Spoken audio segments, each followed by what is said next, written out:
Moi c'est Florian Delaby, je suis consultant en tout ce qui est gestion et préservation de l'information au sein de la société informatique Soprasteria Benelux. Et à côté de ça, je suis le président du conseil d'administration de l'association des archivistes francophones de Belgique. Numérique.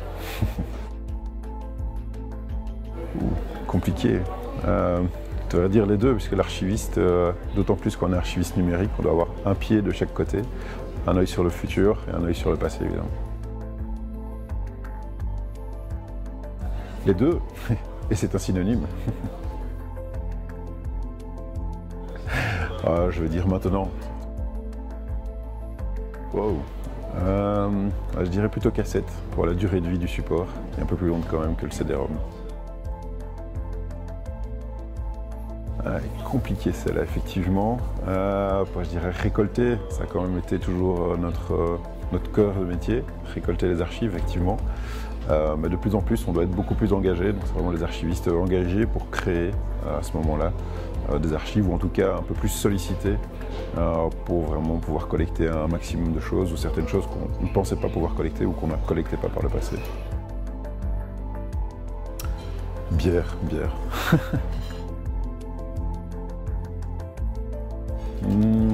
Je serais plus pour les archives de la vie quotidienne, plutôt autour de tout ce qui est justement pouvoir contribuer à l'histoire sociale, en tout cas les sources, et comprendre les comportements, les us et coutumes de tout un chacun, et pas uniquement des décideurs politiques.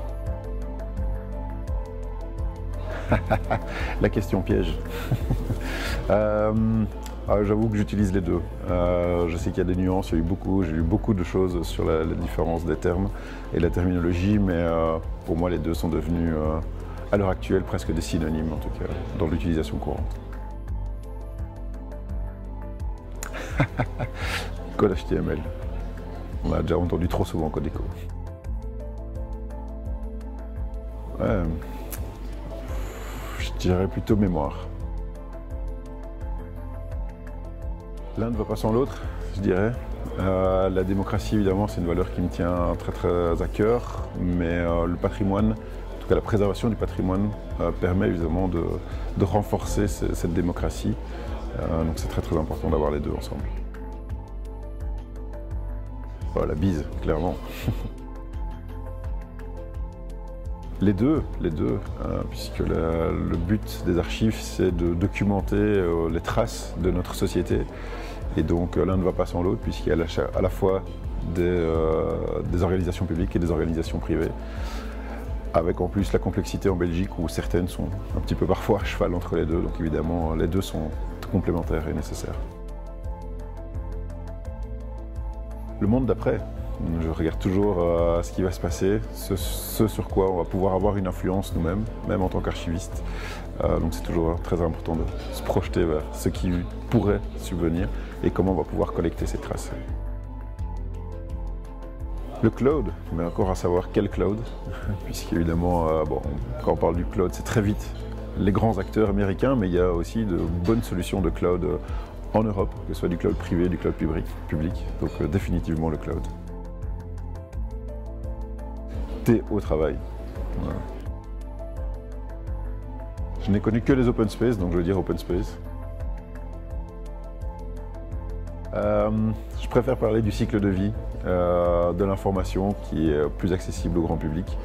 La théorie des 3 âges, même si elle peut encore être utilisée aujourd'hui par les professionnels, ça ne parle pas beaucoup aux utilisateurs, alors qu'on doit justement convaincre le plus d'utilisateurs possible de nous accompagner dans ces démarches. Moi, je suis plutôt maté le matin, café l'après-midi. Je dirais plutôt Linux, par conviction, mais peut-être Windows par pragmatisme. Wikipédia, et son pendant sémantique DBpedia.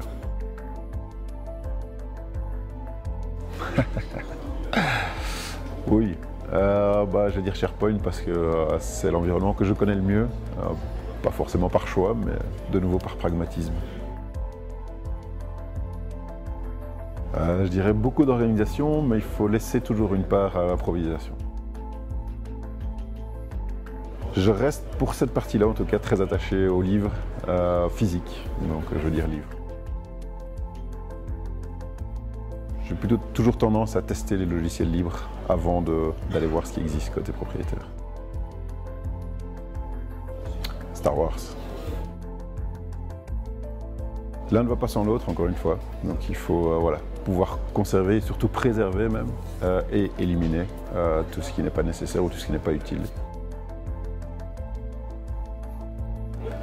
Oh, il y en a une que j'aime bien utiliser, c'est une déformation un peu ou une reprise d'une citation qu'on attribue à Archimède en tout cas. C'est plutôt donner des métadonnées à des gestionnaires de l'information et ils pourront soulever le monde en ce sens que voilà, on pourra modifier et faire bouger beaucoup de choses tant qu'on a des métadonnées et du contexte autour de nos contenus. Merci.